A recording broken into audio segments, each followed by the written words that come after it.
ಕಳೆದ ಸೆಕ್ಷನಲ್ಲಿ inverse trigonometric ಫಂಕ್ಷನ್ನ ಬೇಸಿಕ್ ಟೇಬಲ್ ಮತ್ತೆ ಡೊಮೇನ್ ಮತ್ತೆ ರೇಂಜ್ ಅನ್ನು ನೋಡಿದ್ವಿ. ಇವತ್ತು ಇನ್ವರ್ಸ್ ಟ್ರಿಗ್ನೋಮೆಟ್ರಿಕ್ನ ಎಕ್ಸರ್ಸೈಸ್ 2.1 ಮೇಲೆ ಫಸ್ಟ್ ಎಕ್ಸಾಂಪಲ್ ಅನ್ನು ನೋಡೋಣ.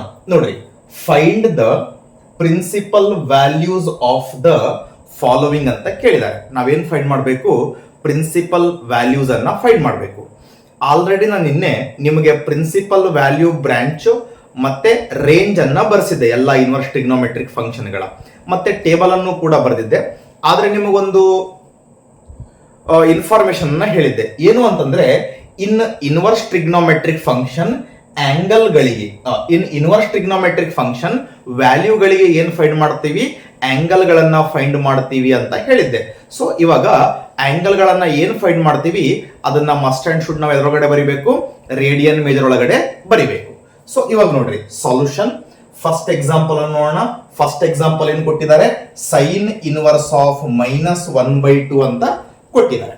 ನೋಡ್ರಿ, ಫಸ್ಟ್ ಒನ್ ನಾವೇನ್ ಮಾಡಬೇಕು? ಅದನ್ನ ಕನ್ಸಿಡರ್ ಮಾಡ್ಕೊಳ್ಳೋಣ.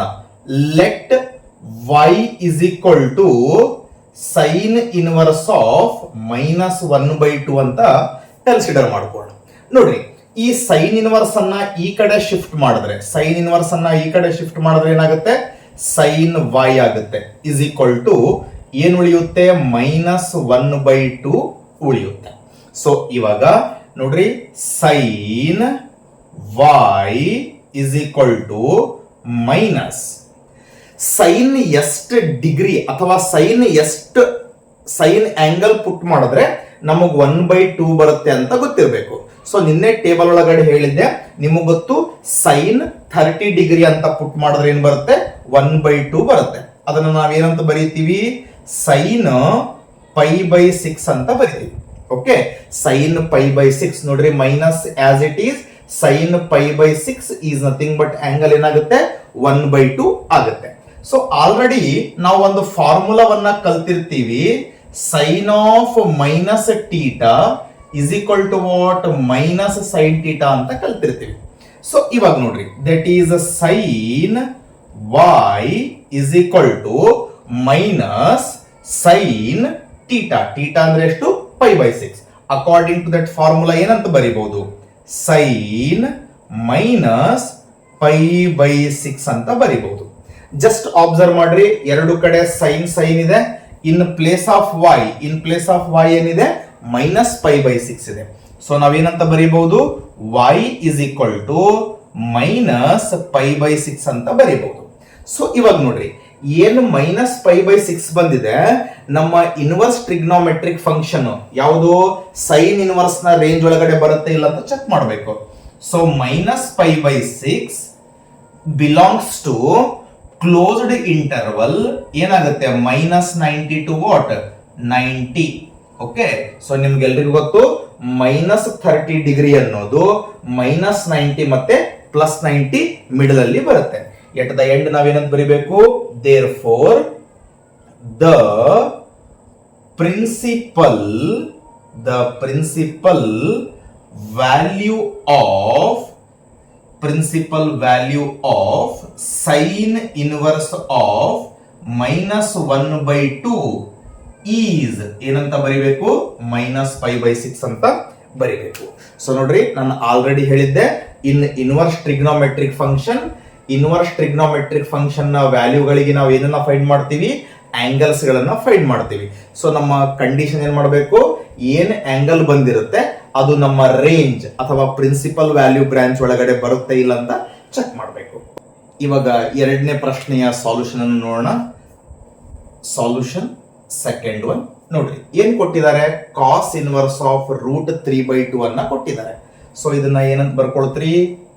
Let y is equal to cos inverse of √3/2 ಅಂತ ಬರ್ಕೊಳ್ತೀರಿ. ಓಕೆ, ಈ ಕಾಸ್ ಇನ್ವರ್ಸ್ ಅನ್ನ ಈ ಕಡೆ ಶಿಫ್ಟ್ ಮಾಡಿದ್ರೆ ಏನಾಗುತ್ತೆ? ಕಾಸ್ y ಆಗುತ್ತೆ. ಇಸ್ ಈಕ್ವಲ್ ಟು ಏನ್ ಉಳಿಯುತ್ತೆ? √3/2. ಇವಾಗ ಕಾಸ್ y ಇಸ್ ಈಕ್ವಲ್ ಟು ಕಾಸ್ ಎಷ್ಟು ಡಿಗ್ರಿ ಪುಟ್ ಮಾಡಿದ್ರೆ √3/2 ಬರುತ್ತೆ ಅಂತ ನೋಡ್ಬೇಕು. ಸೊ ನಿಮ್ಗೆಲ್ರಿಗೂ ಗೊತ್ತು that is cos pi by 6. ನಿಮಗೆ ಗೊತ್ತು ಕಾಸ್ 30 ಡಿಗ್ರಿ ಅಂದ್ರೆ ಏನಾಗುತ್ತೆ ರೂಟ್ 3/2 ಬರುತ್ತೆ. ಓಕೆ, ಅದನ್ನ 30 ಡಿಗ್ರಿಯನ್ನ ಏನಂತ ಬರಿತೀವಿ, cos pi by 6 is nothing but what, root 3/2. Just observe ಮಾಡ್ರಿ, ಎರಡು ಕಡೆ ಕಾಸ್ ಇದೆ. ಇನ್ ಪ್ಲೇಸ್ ಆಫ್ y ಏನಿದೆ, pi by 6. That is y is equal to ಏನಾಗುತ್ತೆ, ಪೈ ಬೈ 6. ನೋಡ್ರಿ, ಈ ಪೈ ಬೈ 6 ಅನ್ನೋದು ನಮ್ಮ ಇನ್ವರ್ಸ್ ಟ್ರಿಗ್ನೋಮೆಟ್ರಿಕ್ ಫಂಕ್ಷನ್ ನ ರೇಂಜ್ ಒಳಗಡೆ ಬರುತ್ತೆ ಇಲ್ಲ ನೋಡ್ಬೇಕು. ನಮ್ಮ ಇನ್ವರ್ಸ್ ಟ್ರಿಗ್ನೋಮೆಟ್ರಿಕ್ ಫಂಕ್ಷನ್ ಏನಿದೆ, ಕಾಸ್ ಇನ್ವರ್ಸ್. ನಿಮಗೆ ಗೊತ್ತು ಕಾಸ್ ಇನ್ವರ್ಸ್ ರೇಂಜ್ ಬಂದ್ಬಿಟ್ಟು ಏನಿದೆ, which belongs to closed interval 0 to what, 180. At the end ಬರಿಬೇಕು. therefore the principal value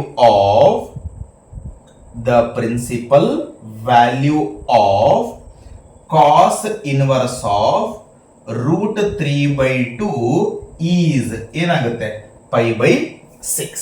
ಇವಾಗ ಮೂರನೇ ಪ್ರಶ್ನೆಯ ಸಾಲ್ಯೂಷನ್ ಅನ್ನು ನೋಡೋಣ.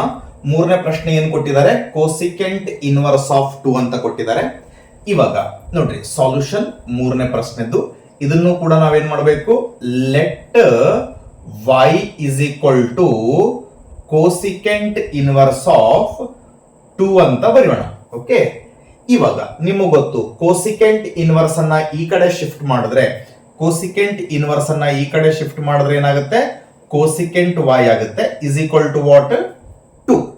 ಇವಾಗ cosecant y is equal to cosecant ಎಷ್ಟು ಡಿಗ್ರಿ ಪುಟ್ ಮಾಡಿದ್ರೆ 2 ಬರುತ್ತೆ ಅಂತ ನೋಡ್ಬೇಕು. ನಿಮ್ಗೆಲ್ರಿಗೂ ಗೊತ್ತು, that is cosecant pi by 6. ನಿಮಗೆ ಗೊತ್ತು ಕೋಸಿಕೆಂಟ್ ಪೈ ಬೈ 6 ಮಾಡಿದ್ರೆ ಎಷ್ಟು ಬರುತ್ತೆ ವ್ಯಾಲ್ಯೂ, 2 ಬರುತ್ತೆ. ಅಬ್ಸರ್ವ್ ಮಾಡ್ರಿ, ಎರಡು ಕಡೆ ಏನಿದೆ, ಕೋಸಿಕೆಂಟ್ ಇದೆ. ಇನ್ ಪ್ಲೇಸ್ ಆಫ್ y ಏನಿದೆ, pi by 6. y is equal to pi by 6. ಈ ಪೈ ಬೈ 6 ಅನ್ನುವಂತಹ ಆಂಗಲ್ ನಮ್ಮ ಕೋಸಿಕೆಂಟ್ ಇನ್ವರ್ಸ್ ನ ರೇಂಜ್ ಒಳಗಡೆ ಬರುತ್ತಾ ಇಲ್ಲ ಅಂತ ಚೆಕ್ ಮಾಡಬೇಕು. ಆಲ್ರೆಡಿ ನಿನ್ನೆ ಹೇಳಿದ್ದೆ, ಕೋಸಿಕೆಂಟ್ ಇನ್ವರ್ಸ್ ನ ರೇಂಜ್ ಬಂದ್ಬಿಟ್ಟು ನಿಮ್ಗೆಲ್ರಿಗೂ ಗೊತ್ತು, -90 to 90, closed interval -90 to 90, except ಏನಾಗುತ್ತೆ 0. ಇಟ್ ಮೀನ್ಸ್ ಆಬ್ವಿಯಸ್ಲಿ 30 ಡಿಗ್ರಿ ಅನ್ನುವಂತಹ ಆಂಗಲ್ -90 ಮತ್ತೆ +90 ಮಿಡ್ಲ್ ಅಲ್ಲಿ ಬರುತ್ತೆ. At the end, therefore the principal value of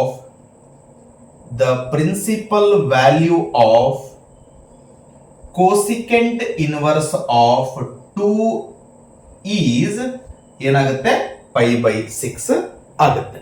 ನಾಲ್ಕನೇ ಪ್ರಶ್ನೆಯ ಸಾಲ್ಯೂಷನ್ ಅನ್ನು ನೋಡೋಣ. ಓಕೆ, ನಾಲ್ಕನೇ ಪ್ರಶ್ನೆಯ ಸಾಲ್ಯೂಷನ್ ಅನ್ನು ನೋಡೋಣ. ನೋಡ್ರಿ ಏನ್ ಕೊಟ್ಟಿದ್ದಾರೆ, ಟ್ಯಾನ್ ಇನ್ವರ್ಸ್ ಆಫ್ -√3 ಅಂತ ಕೊಟ್ಟಿದ್ದಾರೆ. ನಿಮಗೆ ಗೊತ್ತು ಏನ್ ಬರ್ಕೊಳ್ತೀರಿ, let y is equal to tan inverse of -√3 ಅಂತ ಬರ್ಕೊಳ್ತೀರಿ. ಓಕೆ, ಇವಾಗ ನಿಮಗೆ ಗೊತ್ತು ಟ್ಯಾನ್ ಇನ್ವರ್ಸ್ ಅನ್ನ ಈ ಕಡೆ ಶಿಫ್ಟ್ ಮಾಡಿದಾಗ ಏನಾಗುತ್ತೆ, ಟ್ಯಾನ್ y ಆಗುತ್ತೆ ಇಸ್ ಈಕ್ವಲ್ ಟು ಏನು ಉಳಿಯುತ್ತೆ, -√3 ಉಳಿಯುತ್ತೆ. ಸೊ ನಿಮಗೆ ಗೊತ್ತು ಏನು, ಟ್ಯಾನ್ y ಅನ್ನ ಯಾಸ್ ಇಟ್ ಇಸ್ ಇಟ್ರಿ ಇಸ್ ಈಕ್ವಲ್ ಟು ಈ ಮೈನಸ್ ಅನ್ನ ಯಾಸ್ ಇಟ್ ಇಸ್ ಇರ್ತೀರಿ. ಟ್ಯಾನ್ ಎಷ್ಟು ಡಿಗ್ರಿ ಪುಟ್ ಮಾಡಿದ್ರೆ √3 ಬರುತ್ತೆ ಅಂತ ನಿಮಗೆ ಗೊತ್ತಿರಬೇಕು. ಆಲ್ರೆಡಿ ನಿಮಗೆ ಗೊತ್ತು, ಟೇಬಲ್ ಒಳಗಡೆ ಗೊತ್ತು, ಟ್ಯಾನ್ ಪೈ ಬೈ 3 ಅಂದ್ರೆ ಟ್ಯಾನ್ 60 ಡಿಗ್ರಿ ಪುಟ್ ಮಾಡಿದ್ರೆ ಎಷ್ಟು ಬರುತ್ತೆ, √3 ಬರುತ್ತೆ. ಸೊ ನಿಮ್ಗೆಲ್ರಿಗೂ ಒಂದು ಫಾರ್ಮುಲಾ ಗೊತ್ತು, tan of -θ is equal to ಏನಂತ ಬರಿತೀವಿ, -tan θ ಅಂತ ಬರಿತೀವಿ. According to that formula -tan pi by 3 ಅನ್ನ ನೋಡ್ರಿ, tan y as it is -tan pi by 3 ಅನ್ನ -tan θ ಜಾಗದಾಗ ಏನಿದೆ, -tan ಪೈ ಬೈ 3 ಇದೆ. ಅಕಾರ್ಡಿಂಗ್ ಟು ದಟ್ ಫಾರ್ಮುಲಾ ಏನಂತ ಬರೀಬಹುದು, ಟ್ಯಾನ್ ಆಫ್ -π ಬೈ 3 ಅಂತ ಬರೀಬಹುದು.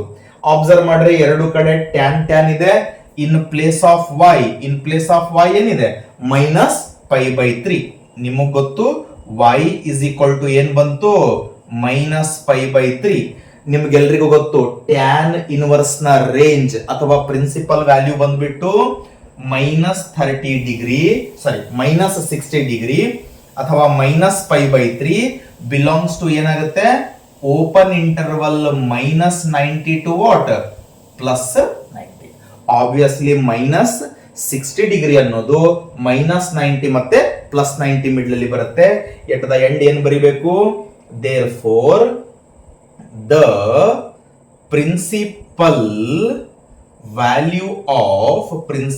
Value of tan inverse of minus root 3 is minus pi by 3 ಬರುತ್ತೆ. Okay, ಇವಾಗ 5ನೇ ಪ್ರಶ್ನೆಯ ಸಾಲ್ಯೂಷನ್ ಅನ್ನು ನೋಡೋಣ. ಸೊ ನೋಡ್ರಿ, ಇವಾಗ ಈ 5ನೇ ಪ್ರಶ್ನೆ ತುಂಬಾನೇ ಇಂಪಾರ್ಟೆಂಟ್ ಇರುವಂತದ್ದು. ಸ್ವಲ್ಪ ಪ್ರೀವಿಯಸ್ 4 ಎಕ್ಸಾಂಪಲ್ಗಳಿಗಿಂತ ಸ್ವಲ್ಪ ಡಿಫ್ರೆಂಟ್ ಆಗಿದೆ. ನೋಡ್ರಿ, 5ನೇ ಪ್ರಶ್ನೆಯ ಸಾಲ್ಯೂಷನ್ ನಿಮ್ಗೆಲ್ರಿಗೂ ಗೊತ್ತು. ಏನ್ ತಗೊಳ್ಬೇಕು? Let y is equal to cos inverse of minus 1/2 ಅಂತ ತಗೊಳ್ಬೇಕು. ಓಕೆ, ನೋಡ್ರಿ, ಈ ಕಾಸ್ ಇನ್ವರ್ಸ್ ಅನ್ನ ಈ ಕಡೆ ಶಿಫ್ಟ್ ಮಾಡಿದ್ರೆ ಏನಾಗುತ್ತೆ? ಕಾಸ್ y ಆಗುತ್ತೆ is equal to what? Minus 1/2. ಆಮೇಲೆ cos y is equal to minus cos ಎಷ್ಟು ಡಿಗ್ರಿ ಪುಟ್ ಮಾಡಿದ್ರೆ 1/2 ಬರುತ್ತೆ ಅಂತ ನಿಮ್ಗೆಲ್ರಿಗೂ ಗೊತ್ತು. ಕಾಸ್ ಪೈ ಬೈ 3 ಕರೆಕ್ಟಾ? ಕಾಸ್ ಪೈ ಬೈ 3 ಪುಟ್ ಮಾಡಿದ್ರೆ ವ್ಯಾಲ್ಯೂ ಎಷ್ಟು ಬರುತ್ತೆ? 1/2 ಬರುತ್ತೆ. ನಿಮ್ಗೆಲ್ರಿಗೂ ಒಂದು ಫಾರ್ಮುಲಾ ಗೊತ್ತು. Cos 180 minus theta is nothing but what? Minus cos theta ಅಂತ ಗೊತ್ತು. ನಿಮ್ಗೆಲ್ರಿಗೂ ಒಂದು ಫಾರ್ಮುಲಾ ಗೊತ್ತು. Cos 180 minus theta is equal to what? Minus cos theta ಅಂತ ಗೊತ್ತು. According to that formula cos y is equal to minus cos in place of theta ಏನಿದೆ? Pi by 3 ಇದೆ. ಏನಂತ ಬರೀಬಹುದು? Cos 180 minus theta. Theta is nothing but what? Pi by 3. ಇವಾಗ ನೋಡ್ರಿ, ಕಾಸ್ y is equal to cos 3 into pi is 3 pi. 3 into pi is 3 pi. 3 pi minus pi is ಏನಾಗುತ್ತೆ? 2 pi by 3. Observe ಮಾಡ್ರಿ, ಎರಡು ಕಡೆ ಕಾಸ್ ಕಾಸ್ ಇದೆ. ಇನ್ ಪ್ಲೇಸ್ ಆಫ್ y ಏನಿದೆ? 2 pi by 3 ಇದೆ. So ನಾವೇನ್ ಬರಿತೀವಿ? y is equal to 2 pi by 3. So ನಿಮಗೆ ಗೊತ್ತು 2 ಪೈ ಬೈ 3 ಅಂದ್ರೆ 120 degree. 120 degree is the angle lies between closed interval 0 to 180 ನ. ಎಸ್, 120 ಅನ್ನುವಂತಹ ಆಂಗಲ್ ಏನಾಗುತ್ತೆ? 0 ಇಂದ 180 ಒಳಗಡೆ ಬರುತ್ತೆ. ಯಾಕಂದ್ರೆ 0 ಟು 180 ಅನ್ನೋದು ರೇಂಜ್ ಅಥವಾ ಪ್ರಿನ್ಸಿಪಲ್ ವ್ಯಾಲ್ಯೂ ಬ್ರಾಂಚ್ ಆಫ್ ಏನು? Cos inverse. Okay, at the end ಏನ್ ಬರಿಬೇಕು? Therefore the principal value of cos inverse of minus 1/2 is 2 pi by 3. Okay, ಮುಂದಿನ ಸೆಕ್ಷನ್ ಅಲ್ಲಿ ರಿಮೈನಿಂಗ್ ಪ್ರಾಬ್ಲಮ್ಸ್ ಗಳನ್ನ ತಗೊಂಡು ಭೇಟಿಯಾಗೋಣ. ಧನ್ಯವಾದಗಳು.